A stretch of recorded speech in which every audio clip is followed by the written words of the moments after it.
العالمين الحمد لله العالم والكافر والمزيد اللهم صل على سيدنا محمد وعلى ال سيدنا محمد قال رب اشرح لي صدري ويسر لي امري واحلل عقدة من لساني يفقهوا قولي amin amma ba'du.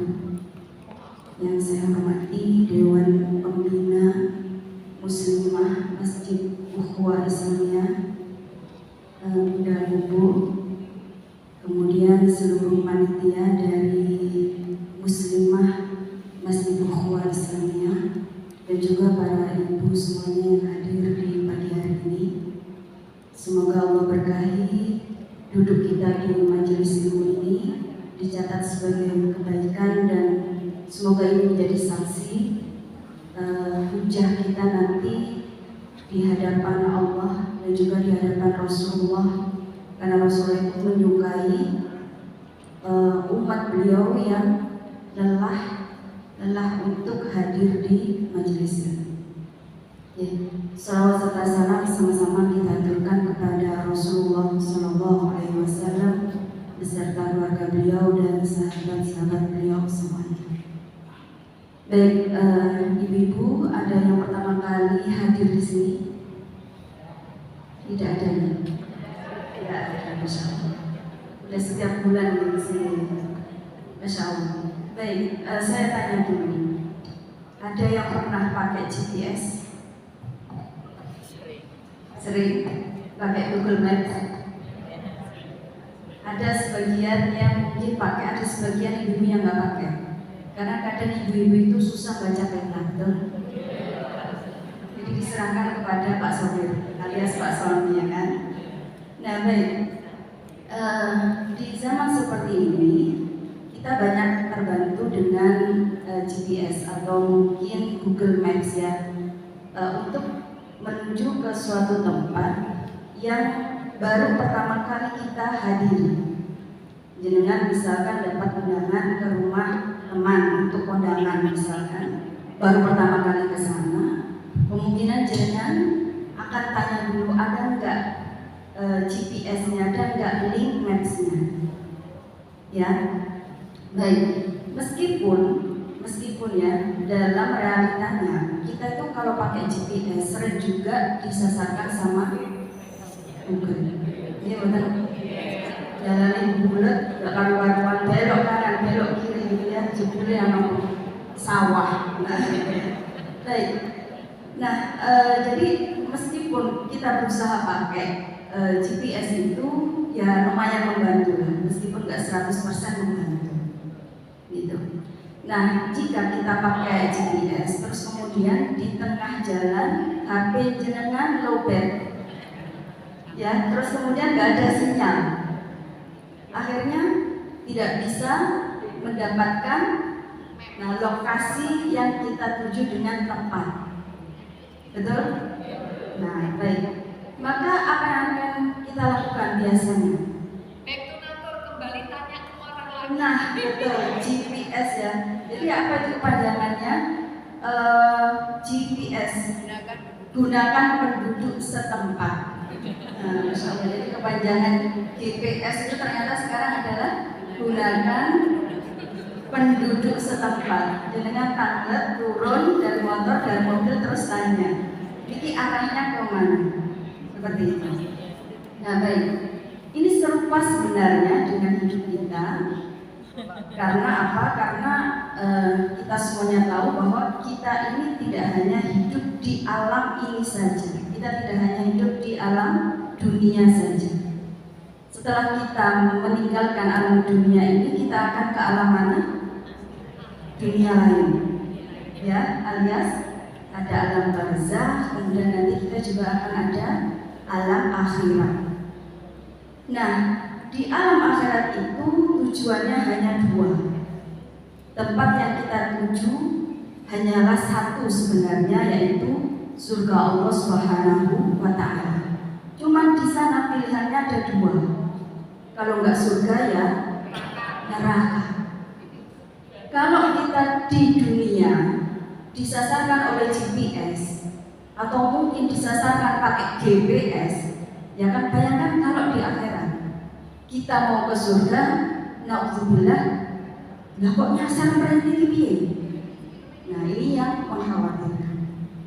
Nah baik, bagaimana biar kita tidak tersesat? Kita butuh petunjuk yang tepat, ya kan? Nah, oleh karena itu kita sebagai umat Nabi Muhammad, Allah telah menurunkan Al-Quran kepada Rasul kita Nabi Muhammad, kemudian juga diturunkan kepada kita umatnya. Ya, Allah berfirman, Alif Lam Mim, Dzalikal Kitabul La Raiba Fihi, kemudian Hudan lil muttaqin. Hudan itu artinya adalah petunjuk. Jadi Al-Quran itu diturunkan sebagai petunjuk biar kita tidak nyasar. Ibu-ibu ketika membaca Al-Quran, apakah jenengan sudah merasakan bahwa Al-Quran itu adalah petunjuk bagi kita? Sudah merasakan atau belum? Perasaan doanya yang baca doa gitu ya, kayak petunjuknya sebelah mana gitu ya. Nah, Masya Allah. Nah, jadi di sini kita akan lihat begini. Sebenarnya bukan hanya kita saja yang dibekali Al-Quran sebagai petunjuk, tapi juga umat-umat terdahulu juga diberikan kitab juga.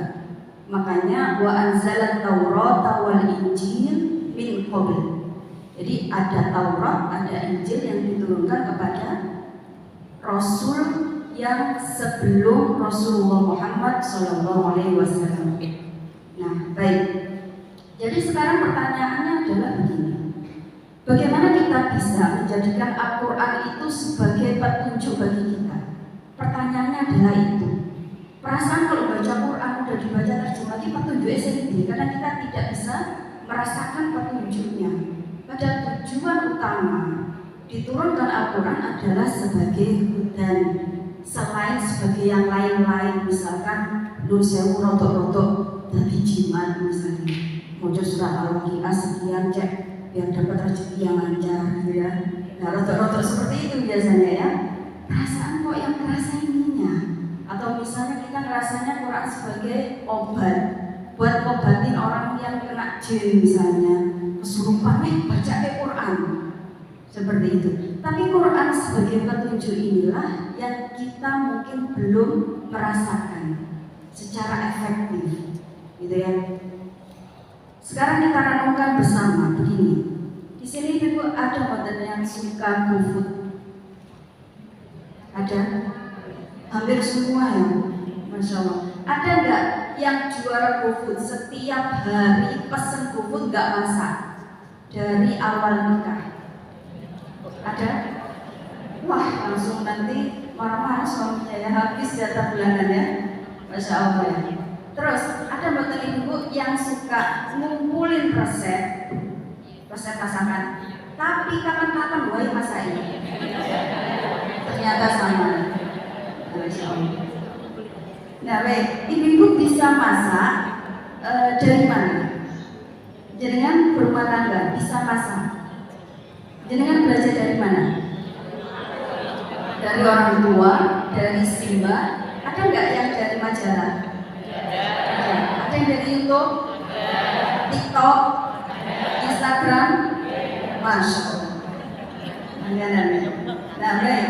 Nah sebenarnya ini menunjukkan bahwa kita ini ya sebagai makhluk hidup secara logika kita ini butuh yang namanya petunjuk. Kita butuh yang namanya arahan. Nah baik, misalnya ibu-ibu baru beli baju baru harganya 10 juta. Sebenarnya nggak mungkin ya, 1 juta aja yang puluhan ibu. Ada di kami harga 1 juta ada. Ya baik. Jenengan pasti mikir-mikir ya kan? Ya sama ya.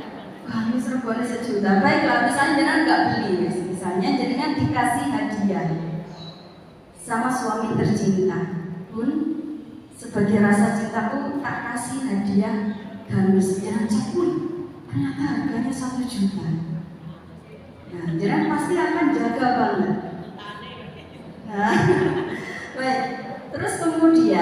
misal ini Bu misal. Terus biar tidak rusak baju tersebut, maka biasanya produsen bajunya akan menyertakan petunjuk cara nyuci baju dan cara nyetrika. Karena terkadang baju yang mahal itu rodok ribet. Kalau kita tinggal ngucek, kalau baju yang mahal itu malah kadang deterjennya harus khusus, setrikanya harus disetrika uap, begitu katanya. Belum dibutuhkan pengalaman sebenarnya. Baik. Nah ini kita butuh petunjuk di sini. Terus misalkan ibu-ibu pulang umroh bawa makanan, atau misalnya dengan dapat hadiah mie instan. Mungkin mie instan keren banget karena tak bawakan dari tanah Arab misalnya. Terus jenengan mau masak, di situ petunjuknya pakai bahasa Arab semua. Yang mesti yang digoreng jenengan masak jadi mie rebus, jadinya pripun? Jadinya hambar ya? Nah, mestinya itu jenengan rebus, ternyata jenengan buat mie goreng. Jadinya kasihan. Jauh-jauh digawa nganggo pesawat terbang, ternyata pokoknya ini tidak rasanya. Nah, ternyata itu pesan kita karena kita tidak mengerti petunjuk cara memasak. Hal yang simpel banget, secara logika berarti kembali lagi bahwa kita butuh petunjuk. Nah, baik. Nah, sekarang dari yang saya ceritakan tadi berarti ada beberapa poin bagaimana cara kita untuk mendapatkan petunjuk. Begitu juga dengan Al-Quran. Yang pertama adalah mau membaca, ya kan? Jenengan beli mesin cuci. Mesin cuci ini kalau jenengan masukkan baju kotor, keluarnya jadi baju yang sudah licin setrikaan. Nah ini adalah impian ibu semua. Piye carane baju kotor dilebokke mesin cuci keluar sudah setrikaan, ya kan? Sudah nggak perlu jemuri, udah nggak perlu ngangkatin, nggak perlu nyetrika misalnya. Nah ini juga kita akan butuh petunjuk di sini. Yang pertama kita harus mau membaca petunjuk penggunaan mesin ini bagaimana, gitu ya. Baik, kemudian kalau membaca saja sudah kita lakukan, apakah cukup di situ? Tidak cukup, petunjuknya pakai bahasa Korea misalnya atau bahasa Arab misalnya, mana kita nggak ngerti artinya, maka kita butuh yang kedua yaitu paham. Nah, membaca, kemudian paham, baru kemudian yang ketiga kita praktekkan, kita amalkan. Nah, baik. Begitu juga kita memperlakukan Al-Quran. Yang pertama adalah membaca.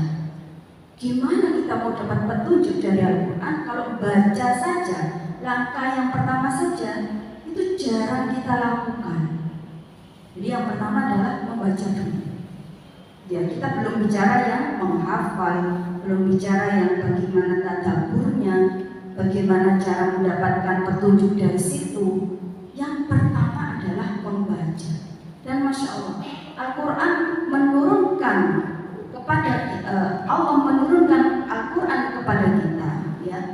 Kita di poin pertama saja untuk membaca saja ini sudah banyak banget pahalanya. Nah, tapi ingat bahwa sebenarnya kita ini masih jauh untuk mendapatkan petunjuk tadi. Jadi, misalkan kita dengar ini ada hadis yang cukup familiar, saya sebutkan hadisnya biar kita mendapatkan keberkahan dari hadis Rasulullah SAW. An Abdullah bin Mas'ud, dari sahabat mulia Abdullah bin Mas'ud. Abdullah bin Mas'ud ini adalah salah satu sahabat Rasul yang masih muda dan beliau ahli Al-Quran. Beliau menyampaikan begini, qala Rasulullah, saya pernah mendengar Rasulullah menyampaikan, man qara'a harfan, barang siapa yang membaca satu huruf dari kitabullah, dari Al-Quran, falahu bihi hasanatun, maka dia akan mendapatkan satu kebaikan. Wal hasanatu bi asyri amsalihha, dan satu kebaikan itu dilipatkan dengan 10 kebaikan. Nah, jadi kalau jenengan membaca alif lam mim ada berapa huruf? Ada 3 huruf. Berarti pahalanya benar 30. Masya Allah, coba baca alif lam mim, alif lam mim, alif lam mim. Nah, kalau jenengan baca Bismillahirrahmanirrahim, berarti pahalanya ada berapa? Bismillahirrahmanirrahim ada berapa huruf? 13 atau 17? Ada yang mengatakan 13, ada yang mengatakan 17. Karena nanti ada alif lam yang diulangi. Maka bayangkan 17 kali 10 sama dengan 170 kebaikan. Nah, baik, sekarang terkadang kebaikan itu kalau hitung-hitungannya pahala itu terkadang kayak kurang gimana, kayak kurang mantap gitu. Jangan bayangkan, misalkan satu kebaikan itu sama dengan 1.000 rupiah. Jangan membaca alif lam mim berarti dapat berapa rupiah? 30.000 rupiah. Jangan baca Bismillahirrahmanirrahim berarti 17 kali 1.000 sama dengan 17.000. Jangan baca Al-Fatihah. Nah, gitu ya. Andaikan ada lomba gitu ya, lomba yang mau membaca Al-Quran satu huruf dibayar 1.000 rupiah. Oh, kita semangat semua. Tapi kalau hitungannya pahala mungkin kurang kerasa, begitu ya. Nah, baik, sekarang kalau satu Al-Quran 30 juz ada berapa huruf? Ibu pernah hitung? Gak pernah hitung ya, sampun diwakili Imam Syafi'i. Nah, Imam Syafi'i beliau menyampaikan huruf-huruf dalam Al-Quran itu ada 1.027.000 huruf. Kalau jenengan khatam 30 juz kalikan 1.000 rupiah. Bikinlah 1 juta kali 1.000 rupiah sama dengan berapa? 1 miliar. Pahalanya sebegitu besar kayak di duit nih. Ya kan, kayak di duit itu masuk banget kan. Aku khatam Quran langsung bisa tuku omah. Ya kan, tapi kan ini hitung-hitungan dunia, padahal hitungan akhirat lebih besar lagi. Gitu ya. Baik. Nah, sahabat mulia Ali bin Abi Thalib, kita tahu bahwa Ali bin Abi Thalib itu menantunya Rasulullah sekaligus sepupunya Rasulullah. Ya. Dan Ali ini mendapatkan sebutan sebagai babul ilmi, pintunya ilmu. Beliau mengomentari hadis tersebut dan beliau mengatakan begini: kalau baca Quran satu huruf pahalanya 10, itu berlaku bagi orang yang membaca Al-Quran di luar sholat dan dalam kondisi hadas kecil. Artinya nggak ada wudhu. Nanti kita akan bahas maksudnya bagaimana ya. Baik, tapi yang jelas di sini hadas kecil dan di luar sholat. Kemudian kalau dia membaca Al-Quran di luar sholat dalam kondisi suci, ya, maka pahala satu huruf sama dengan 25 pahalanya. Nah, sementara kalau kita baca Al-Quran di dalam sholat dilakukan saat berdiri, maka balasannya berlipat ganda menjadi satu huruf sama dengan 100 pahalanya. Gitu ya. Ibu pernah mencoba baca Quran sambil sholat? Pernah? Pernah nama buatan? Sambil baca loh. Ribut. Nah, baik.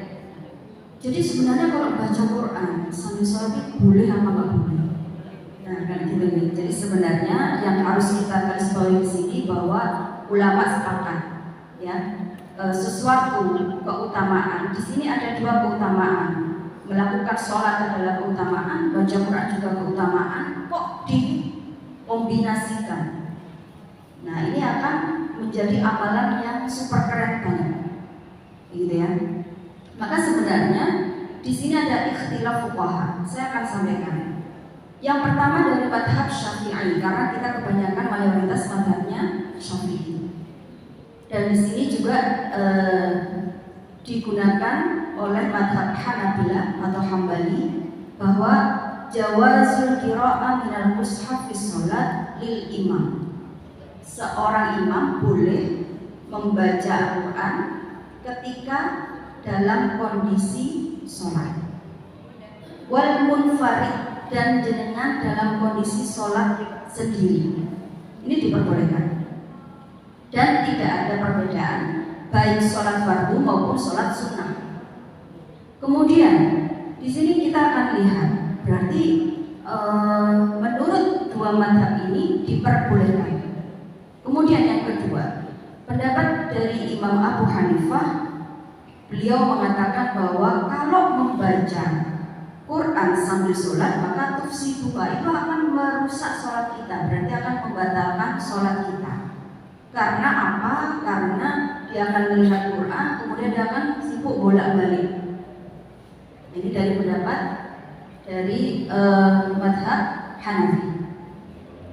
Nah, terus kemudian bahkan ada salah satu ulama dari mazhab Hanafiyah yang mengatakan hukumnya menjadi makruh. Makruh itu berarti tidak sampai haram. Tapi alasannya menarik. Alasannya apa? Karena ibadah seperti itu sama dengan ibadahnya orang ahli kitab. Tahu ahli kitab ini? Jangan lihat kok. Sekarang kalau ada orang Yahudi itu gimana tuh kalau ibadah sambil baca gini ya. Nah, beliau memakruhkan karena alasannya itu. Baik, kemudian yang ketiga pendapat dari mazhab Maliki, beliau mengatakan makruh hukumnya baik dalam sholat fardu maupun dalam sholat kalau dalam sholat sunnah diperbolehkan. Kalau menurut pendapat Maliki. Nah, jika terjadi perbedaan pendapat di kalangan ulama, di kalangan fuqaha, maka kita sebagai orang awam kita menyikapinya dengan baik. Berarti kalau ada teman kita yang baca Quran, kita nggak bisa langsung menyalahkan. Oh, bisa jadi dia pakai mazhab ini, saya pakainya mazhab ini. Karena kan kita sudah ngaji. Kemarin Ustazah sudah menyampaikan di sini ada ikhtilaf fuqaha, ada ikhtilaf ulama. Nah, maka bagaimana cara terbaik yang akan kita ambil? Ulama mengatakan jika ada ikhtilaf di antara fuqaha, kita ambil jalan aman. Jalan amannya adalah kita ambil pendapat diperbolehkan baca Quran ketika kita sholat sunnah. Nah, tadi kalau sholat fardu kan ada yang mengatakan boleh, ada yang mengatakan tidak boleh.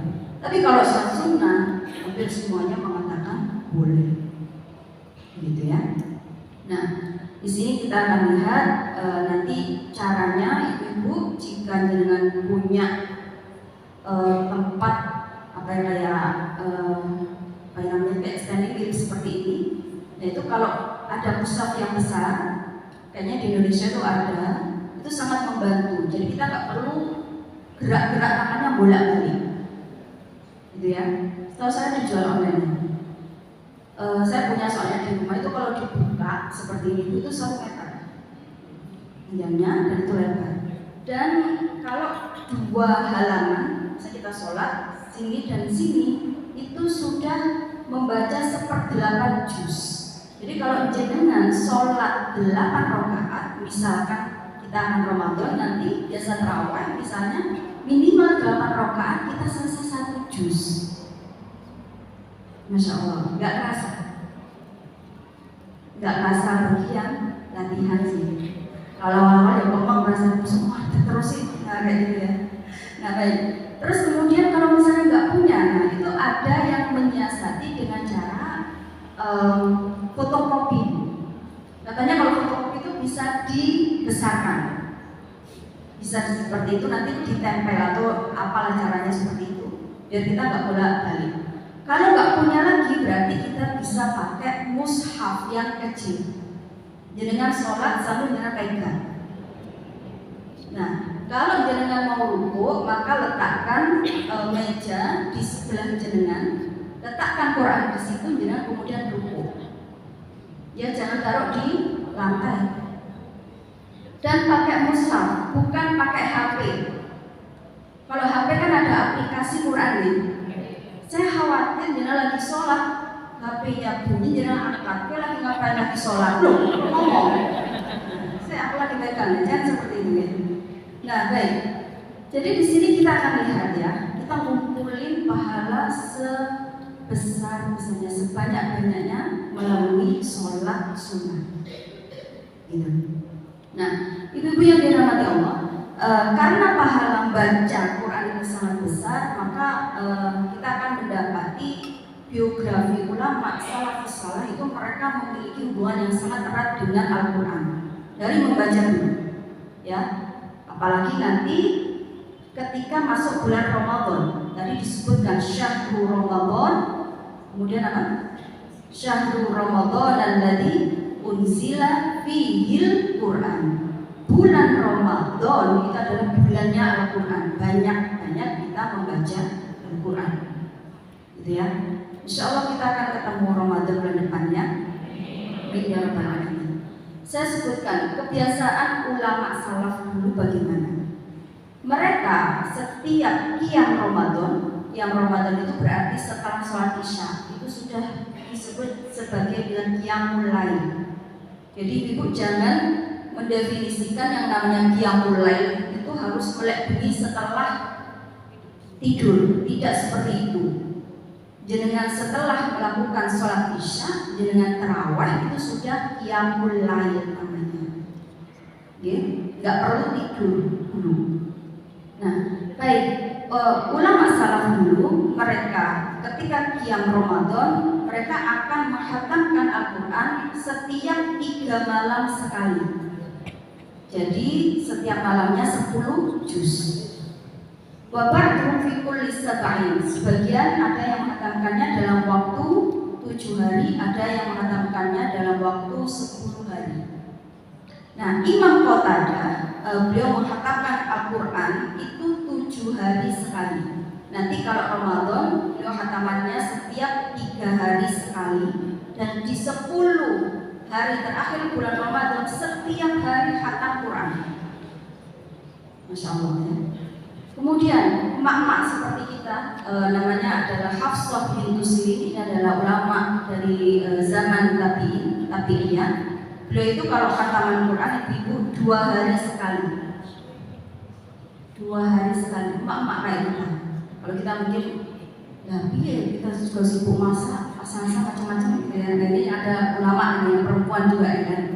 Baik, nanti kalau 10 hari terakhir bulan Ramadan, beliau akan khataman setiap hari Quran. Dan beliau ini memiliki kebiasaan unik. Disebutkan kalau 10 hari terakhir Ramadan, beliau ini kalau sholat ibu pakai kain kafan. Nah, baik, ini ada ibu yang pernah menyampaikan ke saya, beliau niat banget bikin mukena pakai bahan dari kain kafan. Jenengan berani bu niru? Masya Allah ya. Baik, kemudian sang khalifah super sibuk Utsman bin Affan. Karena Utsman yakhtimul Quran kula yaumar, setiap hari kalau Ramadan beliau khatam 30 juz. Imam Syafi'i kalau Ramadan 1 bulan khatam 60 kali. Berarti sehari khatam berapa? 2 juz. Sehari khatam 2 kali sama dengan 60 juz. Lu sok sih kayak itu beneran orang gitu ya. Masih banyak lagi contohnya. Ini saya punya pengalaman pribadi. Kemarin saya dikasih tahu sama anak saya. Kebetulan beliau ini saat ini menjadi seorang pengajar muda dan memegang halaqah Quran. Beliau mengajar Quran anak saya ini. Dan dia bagian yang menguji anak-anak yang mau khatam Quran tapi dengan tahfidz, hafalan. Itu muridnya ibu menyelesaikan khatam Quran dalam waktu 8 jam, 30 juz tanpa kesalahan sama sekali. Artinya apa? Berarti masuk akal banget. Hanya saja mungkin kita yang merasa karena belum pernah mencoba, jadi masuk sih masuk akal kayak gitu, ya. Masa bisa ada baca Quran dengan lancar, bagus dalam waktu yang cepat.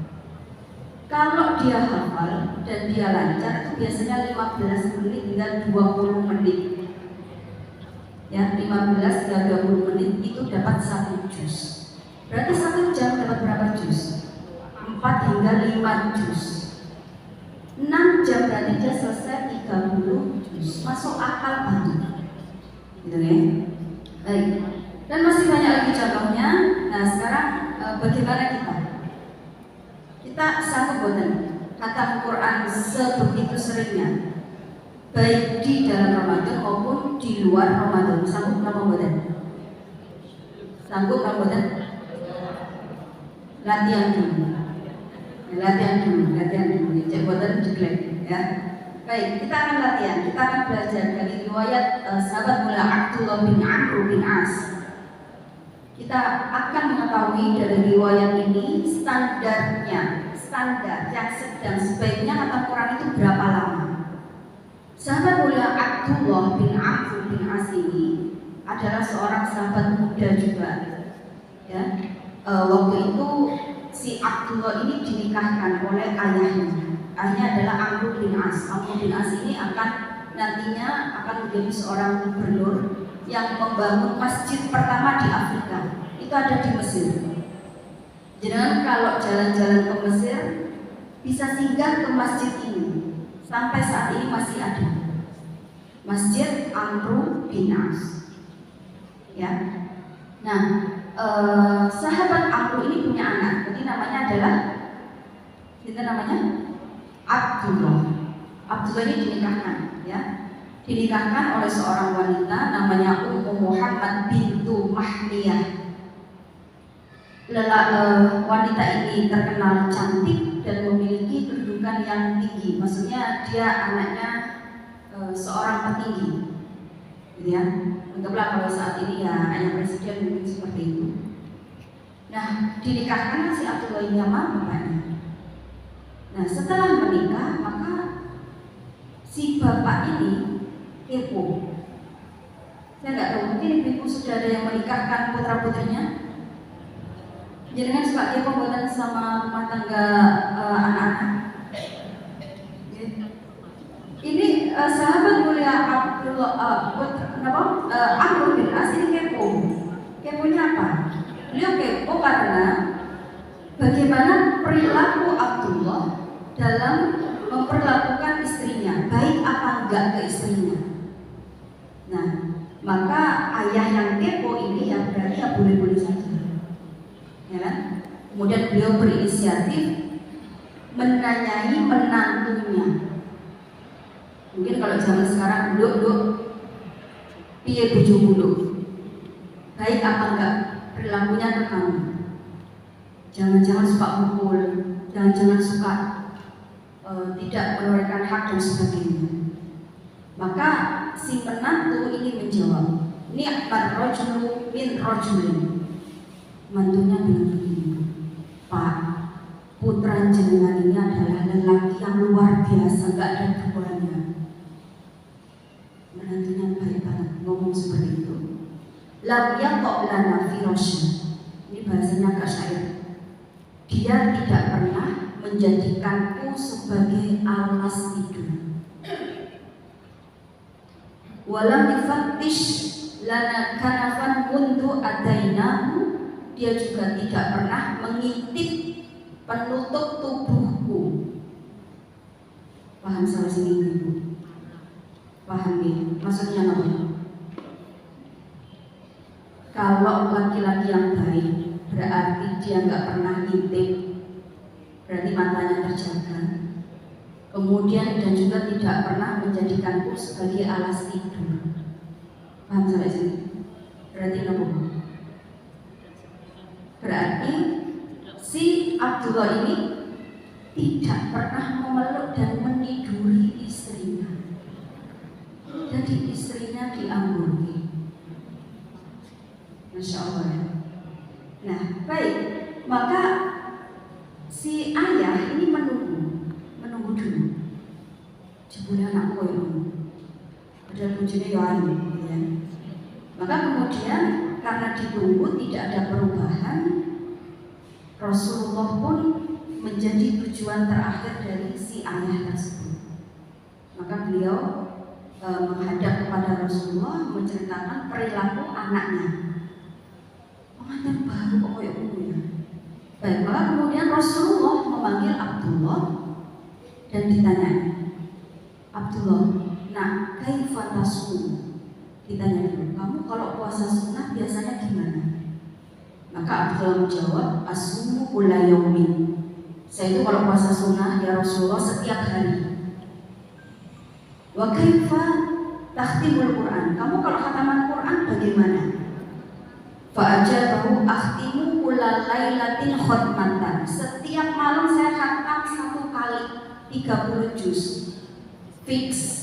Istrinya di anggur insyaallah ya. Fa asyara alaihi sallallahu alaihi wasallam, kemudian Rasulullah menyampaikan dojo dulu, ya kan? Karena istrimu juga punya hak.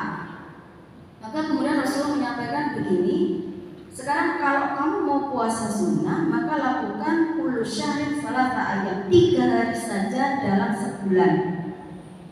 Ini yang pertama, sebulan cukup puasa sunnah 3 kali saja. Kemudian kalau kamu baca Quran mau khataman, cukup sebulan khatam sekali saja. Maka Abdullah ketika diberikan nasihat seperti itu, anak muda protes. Ya, protesnya apa? Dia bilang, kalau cuma segitu ya Rasulullah, saya masih mampu. Maka kemudian sama Rasulullah dinaikkan, ya sudah. Berarti kalau mau puasa sunnah fil usbu' sepekan itu kamu puasa 3 hari. Nah, dikasih tahu seperti itu dia masih ngeyel, masih kuat ya Rasulullah. Baik, kalau kamu masih kuat, kemudian Rasulullah menyampaikan kalau kayak gitu 2 hari kamu berbuka, sehari kamu puasa. Jadi Senin puasa, Selasa, Rabu tidak puasa, Kamis puasa, Jumat, Sabtu tidak puasa, begitu. Maka dia terima buatan, dia masih ngeyel. Kalau kita dikasih keringanan, nggak bisa ditambahin. Masih ini berat nih, tolong dikurangi. Kalau dia buatan ngeyelnya, dia protes minta ditambahin. Maka kemudian Rasulullah menyampaikan, kalau begitu kamu puasa sunnah yang terbaik adalah puasa sunnah Nabi Daud. Jadi sehari puasa, sehari tidak. Sementara kalau kamu mau khataman Quran cukup sepekan, yaitu sepekan 1 kali khatam. Maka kebiasaan ini akan dia bawa sampai nanti beliau sepuh. Ketika sepuh, beliau baru merasa jangan sehari puasa, sehari enggak. Kemudian khataman Quran sepekan sekali. Ternyata yo capek, ternyata yo berat. Tapi karena beliau sudah kadung dikasih keringanan dan beliau minta tambahan, maka beliau tetap melakukan itu sampai nanti akhir hayat beliau, sampai wafat. Masya Allah. Baik. Nah, jadi dalam hadis tersebut khatam Quran bisa dilakukan dalam 7 hari atau 30 hari. Bagaimana Rasulullah nawari yang pertama tadi. Nah, kita sambut boleh. Sebulan khatam 30 juz baca. Masih berani? Berani dulu? Nah, baik. Wah, kawenannya apa?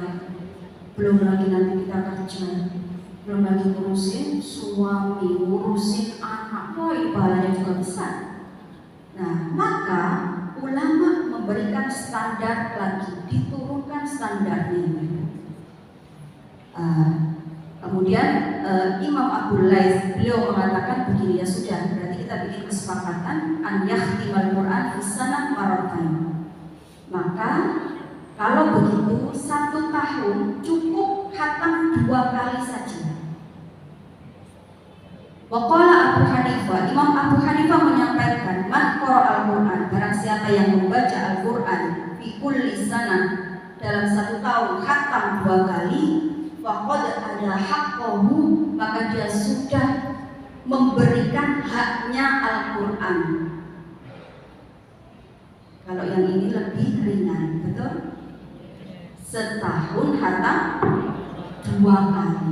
Berarti kita hitung, berarti kalau begitu 6 bulan baca 30 juz. Sebulan berarti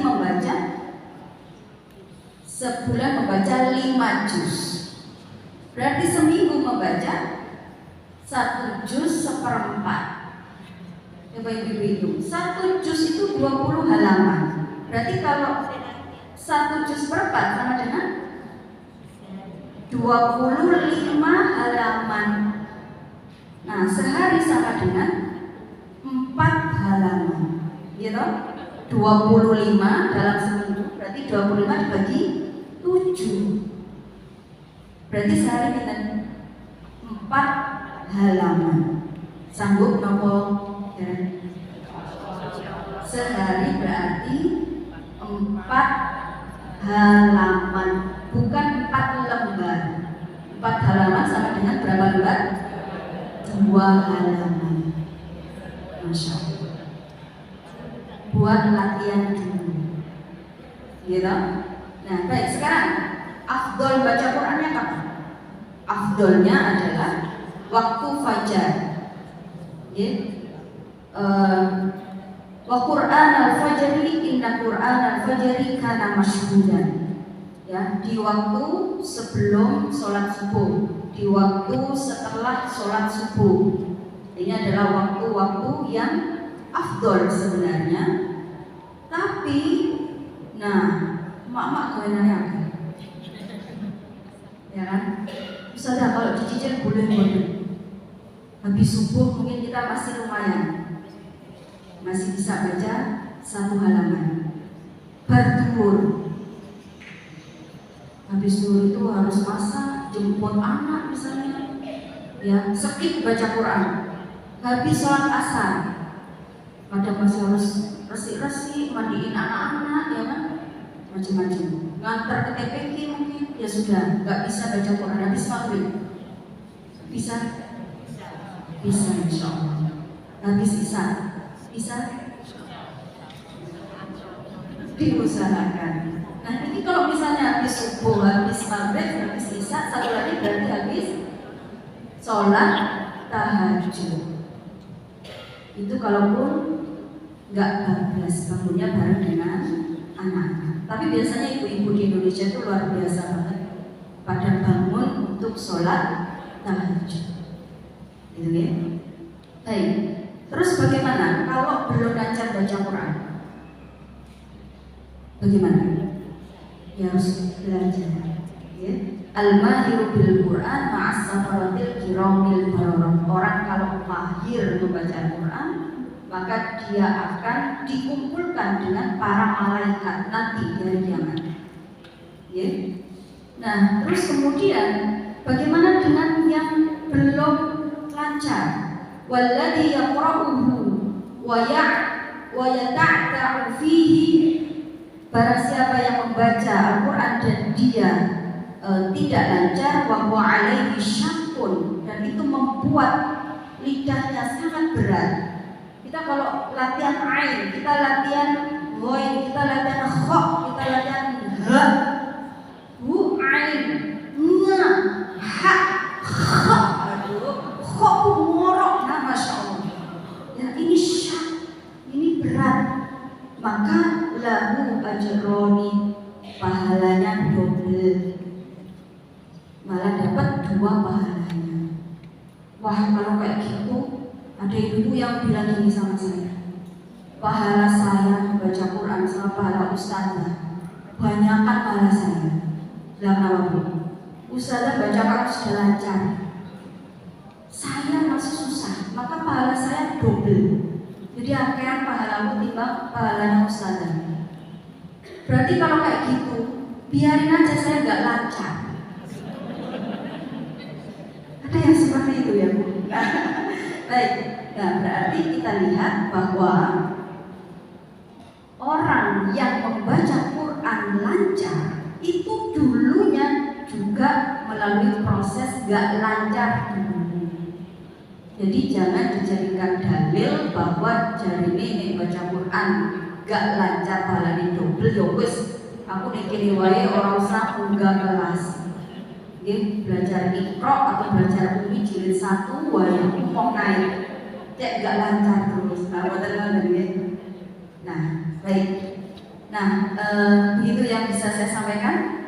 Insya Allah nanti kita akan lanjut ke tanya jawab jika ada yang mau ditanyakan ya. Semoga dengan apa yang kita pelajari, kita kaji di hari ini semakin semangat untuk memenuhi haknya Al-Quran ya. Kita memberikan haknya Al-Quran, biar Al-Quran juga memberikan hak kita. Kita ingin mendapatkan syafaat Al-Quran. Ini masih langkah yang dasar, yaitu langkah membaca. Jangan berhenti di langkah membaca ini, harus kita naikkan levelnya. Nanti kalau membacanya sudah lancar, kita coba menghafal ya. Nanti sambil menghafal kita baca terjemahannya, kita renungkan. Kalau ada majelis tadabbur Al-Quran, jenengan derek ya. Ada kadang ya di beberapa majelis itu di situ diajarkan, diberitahukan tafsirnya apa, maknanya apa, tadabburnya apa. Di situ nanti akan terasa banget, kita akan mendapatkan petunjuk dari Allah Subhanahu wa Ta'ala. Makanya ulama salaf mengatakan, mestinya kita ini kehilangan sandal jepit, nyarinya kemana? Carinya di Al-Quran. Sampai segitunya untuk mendapatkan petunjuk dari Al-Quran.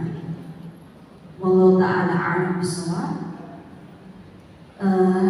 Insyaallah bulan Ramadan di depan mata, kita semangat karena sudah belajar.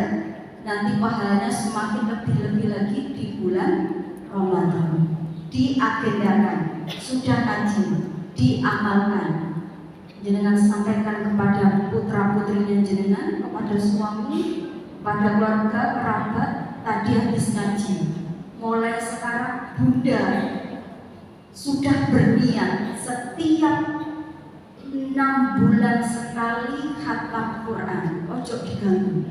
Bar subuh Bunda ngaji, bar maghrib Bunda ngaji, bar isya Bunda ngaji, bar tahajud Bunda ngaji.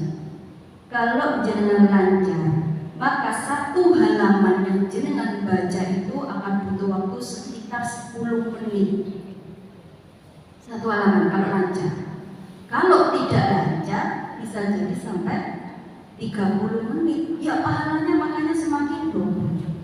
Ya, begitu saja yang bisa saya sampaikan. Kemarin juga sudah disampaikan sama panitia, usaha jangan lama-lama. Ibu nanti bosan. Ya, baik saya juga tahu. Ya. Cukup. Semoga bisa diambil pelajarannya dan diamalkan. Wabillahi taufiq wal hidayah. Wassalamualaikum warahmatullahi wabarakatuh. Barakallahu fiikum Ustazah. Ibu tadi sudah tanyakan bersama tausiah yang disampaikan oleh Ustazah. Mungkin ada yang mau bertanya, monggo. Ya, siapa lagi? 1, 2. Kita batasi juga ya karena waktu.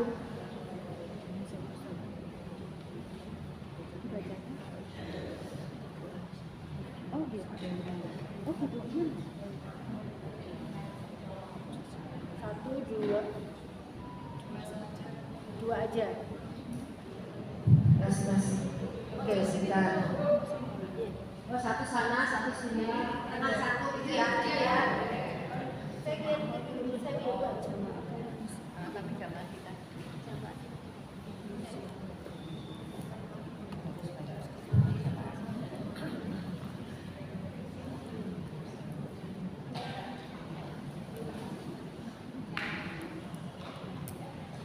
Assalamualaikum warahmatullahi wabarakatuh. Waalaikumsalam.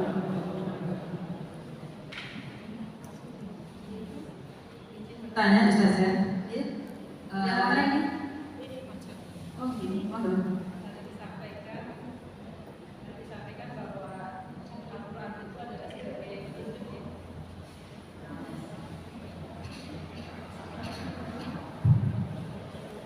disampaikan Al-Quran sebagai kebutuhan.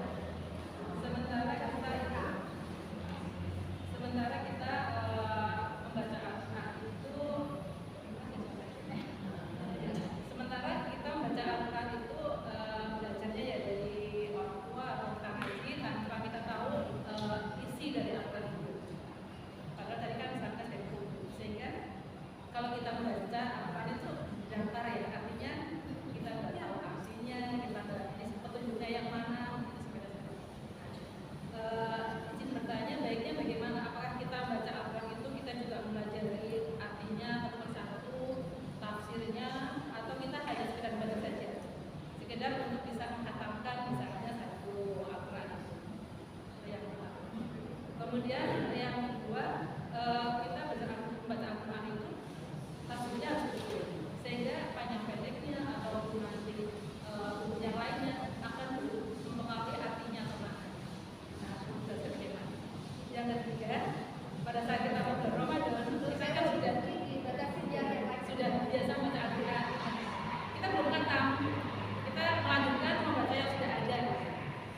Waalaikumsalam warahmatullahi wabarakatuh. Oke, baik.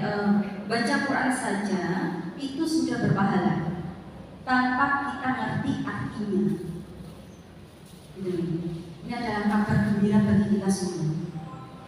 Kenapa sih kok kita ngomongin pahala, hitung pahala? Kok kita ini materi banget sama pahala? Daripada materi duit, ya kita materi pahala. Kenapa kita harus ngumpulin banyak pahala? Begini Bu, ketika nanti kita sudah terputus dengan dunia kita ini, ya kan, kemudian nanti kita di alam akhirat, bahkan misalkan kita di alam barzakh saja, kita sudah tidak bisa melakukan kebaikan-kebaikan, betul? Mungkin kita akan mendapatkan aliran pahala dari sedekah jariah, misalkan amal jariah, kiriman dari anak-anak yang soleh-solehah, seperti itu. Bayangkan begini, Rasulullah menyampaikan ada orang yang bangkrut di dunia ini. Ya, orang yang bangkrut itu apa? Orang yang ketika di akhirat pahalanya banyak, saldonya banyak, ternyata habis karena harus dia berikan kepada orang lain yang mungkin dia zolimi, yang mungkin dia gibahin. Kita kalau merasa itu kadang enggak rosok. Jenengan kalau habis merasani orang, apakah jenengan minta maaf sama orang yang jenengan rasani? Mbak, kemarin saya habis rasani jenengan. Wah, kalau perang enggak, nah gitu ya. Maka di situ ya nanti pas pengadilan akhirat jebule dia ini rasanya aku apa gitu ya. Maka saldo pahala jenengan tadi diambil nih, dikasihkan ke orang-orang yang kita rasani, orang-orang yang kita zolimi. Nah itulah makanya kita harus banyak-banyak mengumpulin pahala di situ. Karena belum tentu pahala kita ini utuh sampai nanti kita di pengadilan Allah. Nah ini ya. Baik. Maka yang pertama membaca. Jangan membaca saja, nggak ngerti artinya itu sudah berpahala. Apalagi kalau tahu artinya. Membaca sambil jenengan cek terjemahan. Boleh, bagus. Jenengan baca sambil cek tafsirnya. Wah, bagus. Terus jangan merenungkan lebih bagus lagi. Karena memang Quran itu apalah yatadabbaru dan Quran. Allah berfirman seperti itu. Kenapa kalian nggak mentadabburi Quran? Okay. Dan kita tidak bisa menyalahkan misalkan kondisi kita karena memang kebiasaan di Indonesia itu yang kita pelajari ya wis dari kecil belajar turunan. Ya ibu sampai AI bagi ibu itu ya. Baik. Nah, kita belum sampai tahap belajar yang tafsir atau belajar tadabbur. Kita tidak memiliki alatnya. Kalau jenengan ingin tahu makna tafsir, tadabbur dan sebagainya, jenengan harus belajar bahasa Arab minimal. Belajar sama saya. Belajar sama saya. Ya, saya ngajar bahasa Arab. Nanti saya kira ini lagi. Kalau namanya iklan ya, promosi ya, gitu ya. Belajar bahasa Arab. Karena dari bahasa Arab itu nanti kita akan belajar sedikit-sedikit, lama-lama kita akan terasa. Kenapa kok alhamdulillahi? Kenapa kok lillahi? Kenapa enggak lillahu? Kenapa enggak lillaha? Itu akan dibahas. Kenapa ada alif lam di sini? Kenapa enggak ada alif lam di sini? Itu masya Allah luar biasa. Kalau kita mau mempelajari dengan detail. Tapi kadang orang sudah mikir, kandung usia udah segini. Kita sudah berlomba-lomba dengan ajar. Jadi yang pertama jelas membaca. Kalau bisa tingkatkan itu lebih baik lagi. Baik, terus kemudian tadi yang kedua. Oh ya, panjang pendek ya. Tajwid, ya, ulama sepakat wajib hukumnya membaca Quran sesuai dengan tajwid. Karena tajwid itu mempengaruhi arti, panjang pendek itu mempengaruhi arti. Iya kan? Misalnya buku begini, kata sama artinya langit. Jangan bacanya tidak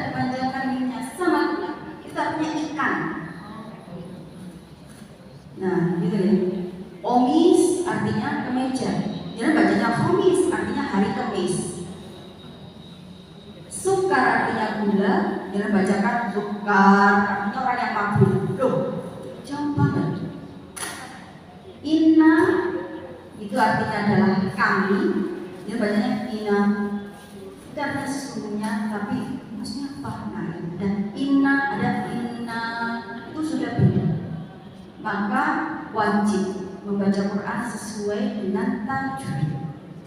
Nah itu biasanya kalau belajar tafsir akan diajari. Baik. Kemudian yang ketiga tadi.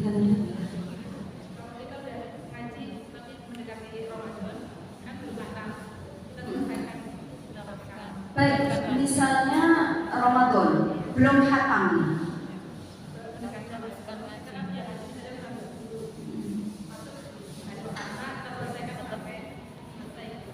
Oh baik, jadi sebelum Ramadan sudah punya target dan target itu belum terpenuhi. Apakah di bulan Ramadan kita lanjutkan target kita atau kita mulai dari awal, begitu kan?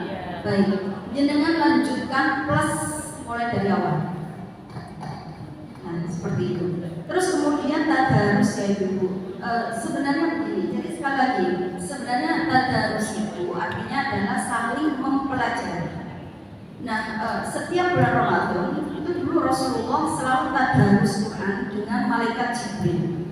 Jadi begini, susunan mushaf yang saat ini kita terima, jenengan kalau baca Quran, yang pertama kali surat apa yang baca? Al-Fatihah, bisa Al-Fatihah apa? Al-Baqarah, bisa Al-Baqarah apa? Ali Imran, bisa Ali Imran apa? Anisa, kemudian bisa Anisa apa? Wes mulai lalu, wes Al-Maidah hingga nanti ke juz 67 dan sebagainya sampai juz 30 terakhir surat apa? An-Nas. Jangan penasaran enggak siapa yang meletakkan urutan itu?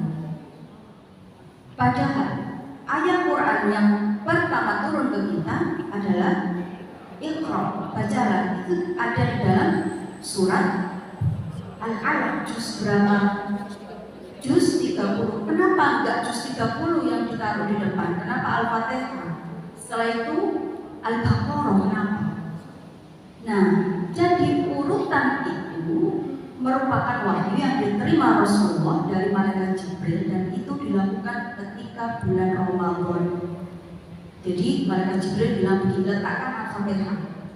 Habis Al-Fatihah kamu letakkan Al-Baqarah. Habis itu Al-Imran dan sebagainya. Begitu. Nah, ini urutannya. Dan itu adalah makna dari tadarus. Jadi tadarus itu saling menyimak. Kalau jangan baca sendiri itu sebenarnya bukan tadarus. Tadarus kayak tadi Rasulullah sama malaikat Jibril saling menyimak. Ini lebih afdol. Minimal nek nyantuk bisa langsung titik-titik. Ya kan? Atau misalnya bawa kacang rebus gitu ya, nek nyantuk sambil nyemil misalnya kayak gitu. Ini adalah makna dari tadarus. Kalau bisa bikin kelompok membaca, kalau misalnya bisa ditingkatkan plus baca terjemahan. Itu cukup ya. Ya. Berikutnya Ibu. Assalamualaikum warahmatullahi wabarakatuh. Waalaikumsalam. Di dalam grup taslim kita ada perjus Taslim. perjus dalam bacaan. Sementara pasca Ramadan itu belum selesai itu harus Padahal targetnya untuk khataman selesai 30 juz. Terus dalam satu grup itu ada berapa orang?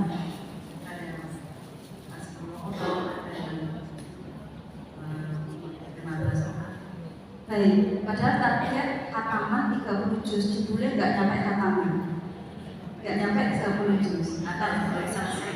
Oh ada yang belum selesai, berarti sebenarnya tidak bisa disebut dengan khatam. Bisa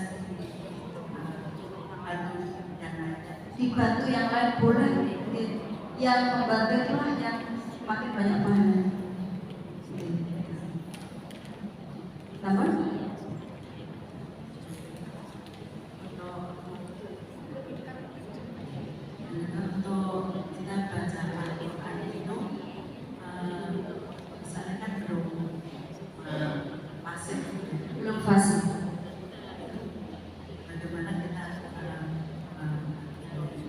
dalam mengajinya.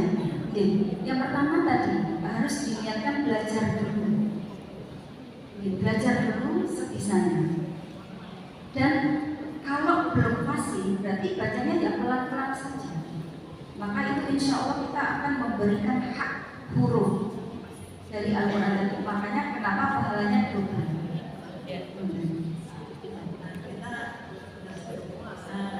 Dalam ibadah kita berusaha terus dalam kita juga belajar standar untuk diajari standar. Tapi kita apakah di rumah benar benar ternyata di dalam Pas di hadapan ustaznya salah. Oh itu biasa, saya juga kayak gitu. Iya, kalau belajar sama seperti itu, perasaan salah gitu. Kita kalau diingatkan, ya kita harus mau tunduk dan memang mau mendengarkan. Saya belajar Al-Fatihah itu 3 bulan. Perasaan aku salah, perasaan benar semua gitu. Masih ada salah kayak gitu. Iya, sampai sekarang pun juga harus tetap belajar. Bahkan bismillah aja diulang-ulang ya, karena salah terus ya. Iya, mungkin yang lainnya sebentar tadi sudah lama tadi. Oh, sebelah sampai mana? Jadi terakhir tenang ya. Karena waktu juga sudah siang.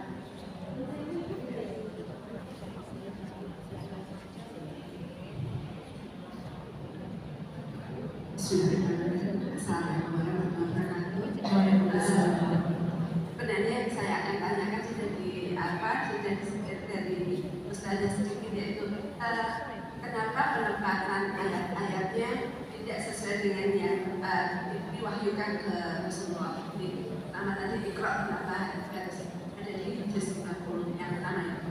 Yang kedua, ketika kita tadarus sendiri, dan misalnya ini jatahnya sebenarnya pada hari Kamis ini dan hari Rabu ini kita bacanya pelan-pelan surat Al-Kahfi. Padahal kita setiap malam Jumat sedangkan belum baca Al-Kahfi. Boleh nggak ini dilupakan dulu? Jadi nanti kita lanjut di setelah Al-Kahfi tapi akan nanti baca besok harinya. Yang kedua itu. Yang ketiga ini agak mundur, agak di luar dari konteks ceramah ini. Saja. Jadi kita itu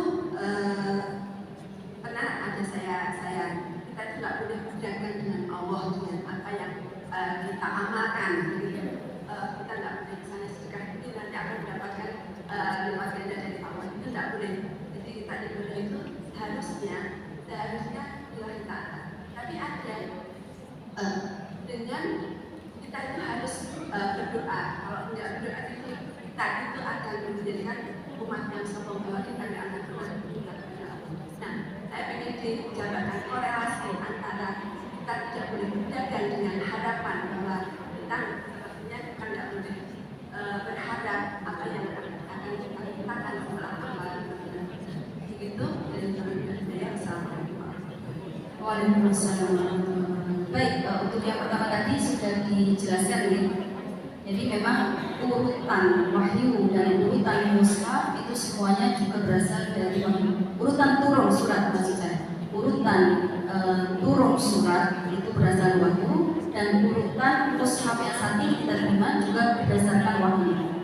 Baik, terus kemudian yang kedua adalah Kita nggak boleh berdagang sama Allah. berdagang. Itu Al-Kahfi baik. Al-Kahfi baik. Membaca surat Al-Kahfi itu memang ada keutamaannya. Nah, keutamaan membaca surat Al-Kahfi itu kan di hari Jumat. Hari Jumat itu hari dimulai jam berapa? Jam berapa Ibu? Hari Jumat mulai jam Kamis Maghrib. Kamis Maghrib itu sudah masuk hari Jumat. Malam Jumat, Kamis malam Jumat itu sudah masuk hari Jumat. Baik, kalau kita nggak bisa di malam Jumat, ya kan, di pagi hari Jumat masuk hari Jumat, duhur hari Jumat masuk hari Jumat, asar habis asar hari Jumat itu masuk hari Jumat. Tapi kalau sudah maghrib, maksudnya sudah hari Sabtu. Itu baik. Kemudian jenengan ingin mendapatkan keutamaan kafi di hari itu, maka memang harus dibaca dalam 24 jam ini. Bagaimana dengan target tilawah kita yang boleh dimundurkan di hari berikutnya? Itu. Kemudian yang ketiga, tentang berniaga dengan Allah Subhanahu wa Ta'ala. Apakah boleh kita hitung pahala? Boleh banget.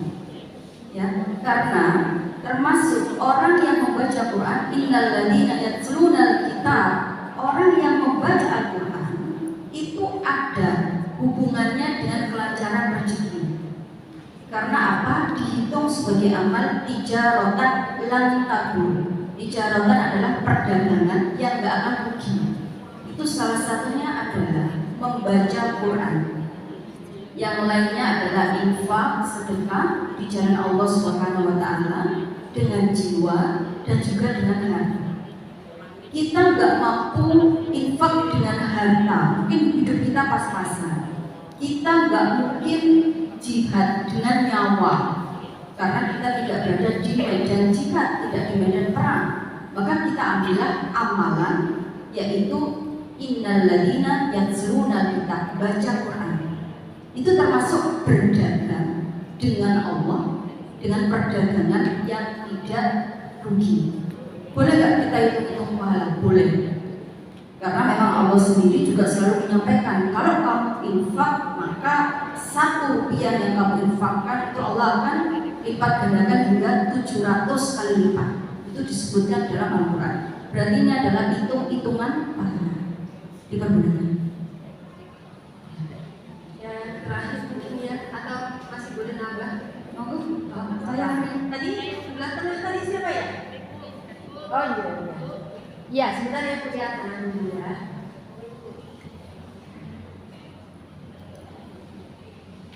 Ibu kalau ngaji selalu semangat kayak gini ya? Iya Ibu. Ya, kajiannya selalu semangat seperti ini ya. Masya Allah. Assalamualaikum Ustazah. Waalaikumsalam. Pertanyaan saya tadi juga sebenarnya sudah dijawab nih, bahwa apakah boleh kita membaca Al-Quran untuk dihadiahkan kepada orang tua? Ya. Dan tadi sudah dijawab, boleh. Tapi boleh saya diterangkan lebih dalam lagi untuk fadilah apa yang paling supaya orang tua kita yang sudah meninggal itu benar-benar mendapatkan siraman dari apa yang kita baca. Baik, apakah ini khusus baca Al-Quran? Ya, kalau misalnya kita punya satu kelompok gitu kan, setiap kita baca satu kali satu juz itu, sebelumnya kita memang berniat untuk pertama ya memang dan ingin menjadi hambanya Allah untuk mentadaburi Al-Quran, dan kedua juga kami ingin menghadiahkan Menghadiahkan pahala bacaan Al-Quran. Apakah itu nyampe ke orang tua kita yang sudah wafat atau tidak? Gitu ya. Baik, di sini sebenarnya ada ikhtilaf kecil, ya kan? Ada yang mengatakan nyampe, ada yang mengatakan nggak nyampe. Ada yang mengatakan yang nyampe hanya doa, karena hadis Rasulullah berdoa, gitu. Tapi ingat, ini adalah ikhtilaf fuqaha, ikhtilaf ulama. Terus kemudian ada yang berpendapat begini juga, harus anak kandung. Kalau nggak kandung berarti nggak akan nyampe nih. Nah, begitu. Ada yang punya pendapat seperti itu, tapi saya tidak mengambil pendapat itu. Saya mengambil pendapat ulama yang lain yang mengatakan begini, bagaimana dengan orang yang ditakdirkan tidak punya anak? Ya, nah makanya kalau kita membaca Rabbighfirli waliwalidayya, walid, di situ jangan lihat ada kata walid, walidun sama walidatun itu artinya adalah orang tua. Tapi begini, mungkin ini sedikit agak menyinggung ke bahasa Arab nih. Misalnya begini, kita mungkin pernah dengar kalau saat ini ada yang ibunya dipanggil dengan sebutan umi, betul? Umi artinya adalah ibuku, abi artinya adalah ayahku. Kenapa doa itu nggak begini? Rabbighfirli, ya Allah ampunilah saya, wali ummi, dan untuk ibu saya, wali abi, dan untuk ayahku. Kenapa doanya nggak kayak gitu? Kenapa doanya kok Rabbighfirli wali walidayya? Waliwalidayya, walidayya itu bukan umi dan abi, tapi walidayya adalah walid, artinya ayah juga, walidah artinya ibu. Jadi begini, dalam bahasa Arab yang namanya ibu bisa umun, bisa walidatun. Dua-duanya artinya adalah ibu. Yang namanya ayah dalam bahasa Arab adalah abun sama walidun. Nah, kita diajari doa di Quran juga ada doanya Nabi Nuh, Rabbighfirli walidayya, gitu ya. Nah, jadi di sini luasnya doa itu adalah menyangkut kalau umun sama abun itu lebih khusus kepada orang yang melahirkan. Paham di sini? Tapi kalau walidun, walidatun itu orang tua kita yang bahkan tidak melahirkan kita. Paham sampai sini? Ada orang tua, ada pasangan suami istri. Allah takdirkan nggak punya keturunan. Terus siapa dong yang mendoakan dia? Ya Allah, ampunilah saya, ampunilah bapak ibu saya. Kan dia nggak punya anak, siapa yang mendoain dia kayak gitu? Ya apa dong? Nah, untuk itulah doa yang diajarkan ke kita berbunyi walidayya, untuk kedua orang tuaku meskipun bukan orang tua kandungku. Makanya doanya seperti itu, tidak berbunyi Rabbighfirli wali ummi wali abi. Jadi yang disebut walidayya itu bapak ibu yang meskipun nggak melahirkan, tapi mungkin dia juga merawat kita. Misalnya ada orang yang ditakdirkan tidak punya keturunan biologis, dia angkat anak, dia adopsi anak, dia rawat dengan baik. Ketika dia berdoa, si anak tadi Rabbighfirli walidayya, ya, ampuni aku, ampuni kedua orang tuaku, termasuk adalah orang tua angkat. Misalnya lagi ada orang ketika sudah dilahirkan oleh ibunya, ternyata ibunya kabur atau menitipkan dia di panti asuhan misalkan, maka orang yang merawat dia itu bukan ibu kandungnya. Nah, orang-orang yang seperti ini masuk dalam doa tadi yang dibacakan oleh si anak. Gitu ya. Baik, jadi saya mengambil kesimpulan bahwa doa maupun bacaan Quran jika kita niatkan pahalanya untuk kedua orang tua kita ataupun siapapun yang kita cintai, yang kita kehendaki, fa insya Allah dengan izin Allah, Allah akan menyampaikan kita. Ya, mungkin pertanyaan terakhir ya, karena waktu juga yang harus memisahkan kita.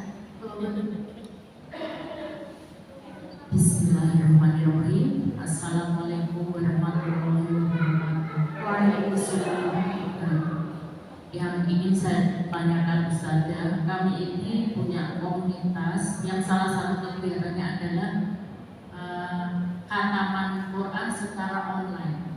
Jadi setiap selesai khatam kita susun lagi yang baca juz 1, juz 2 sampai juz 30 itu siapa aja yang mendaftar, dan nanti setelah jangka waktu tertentu kita selesai khataman dan kita adakan pertemuan merayakan itu. Itu hukumnya bagaimana? Yang ingin saya tanyakan. Hukumnya baik. Baik. Singkat sebenarnya.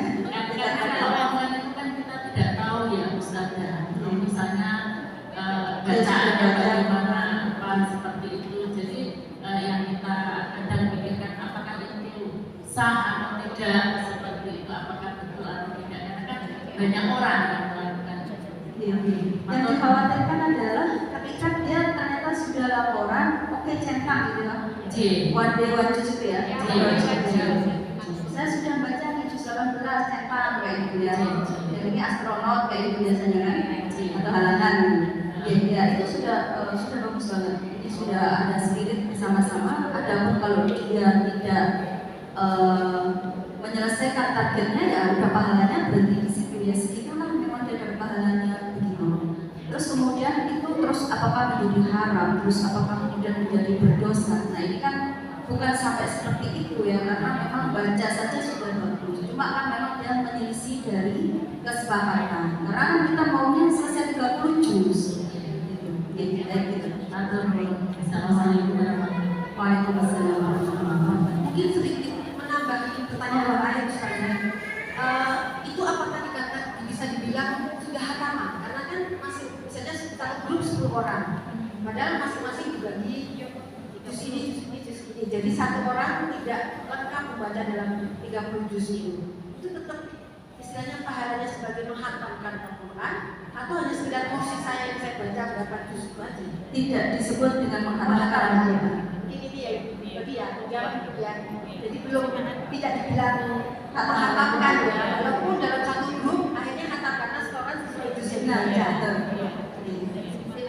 Kalau pasti juga saya tidak masih curious itu. Ini hataman nggak sih itu? Ya, tidak disebut hataman ya. Ya. Baik, mungkin tadi Ustazah sekalian ditutup dengan doa. Itu mohon maaf ya, kita batasi untuk pertanyaan-pertanyaannya.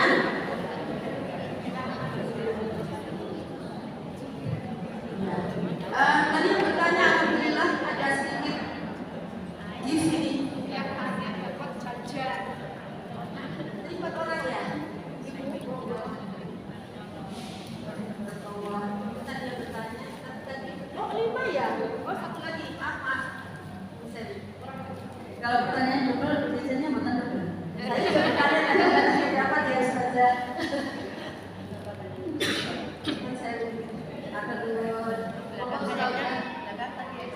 Ditutup dengan doa.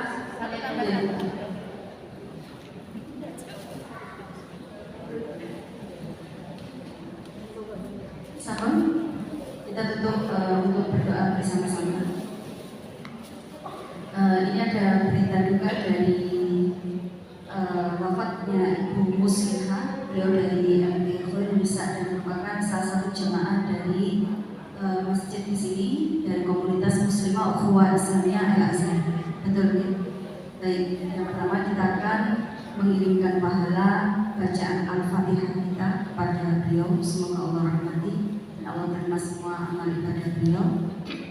Ila hadratin Nabi Mustafa Rasulullah SAW wa khususan ila Ibu Muslimah ala hadiyah salihah Al-Fatihah. A'udzu billahi minasyaitonir rajim. Bismillahirrahmanirrahim. Alhamdulillahi rabbil alamin. Arrahmanir rahim. Maliki yaumiddin. Iyyaka na'budu wa iyyaka nasta'in. Ihdinas siratal mustaqim. Siratal ladzina an'amta 'alaihim ghairil maghdubi 'alaihim waladdallin. Amin. Bismillahirrahmanirrahim. Alhamdulillahi rabbil alamin. Hamdan yuwafi ni'amahu wa yukafi'u mazidah. Allahumma salli ala sayyidina Muhammad wa ala ali sayyidina Muhammad. Allahumma ighfir laha warhamha wa'fu 'anha. Allahumma ighfir laha warhamha wa'fu 'anha. Allahumma ij'al quburaha rawdatan min riyadil jinan. Allahumma inna nas'aluka salamatan fid din wa 'afiyatan fil jasad wa barakatan fil rizqi wa ziyadatan fil 'ilmi wa taubatan qabla al-maut wa rahmatan 'inda al-maut wa maghfiratan ba'da al-maut. Allahumma hawwin 'alaina fi sakaratil maut wan najata minan nar. Allahumma inna na'udzu bika minal hammi wal hazan wa na'udzu bika minal 'ajzi wal kasal wa na'udzu bika minal jubni wal bukhl wa na'udzu bika min ghalabati ad-dayn wa qahri ar-rijal. Allahumma inna na'udzu bika minal harami wa su'il kibari. Rabbana atina fid dunya hasanatan wa fil akhirati hasanatan wa qina 'adzaban nar. وصلى الله على سيدنا محمد وعلى آل سيدنا محمد والحمد لله رب العالمين. الفاتحة.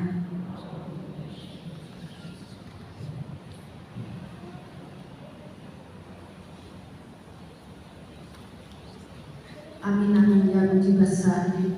Sekali lagi Ustazah, jazakallahu khairan.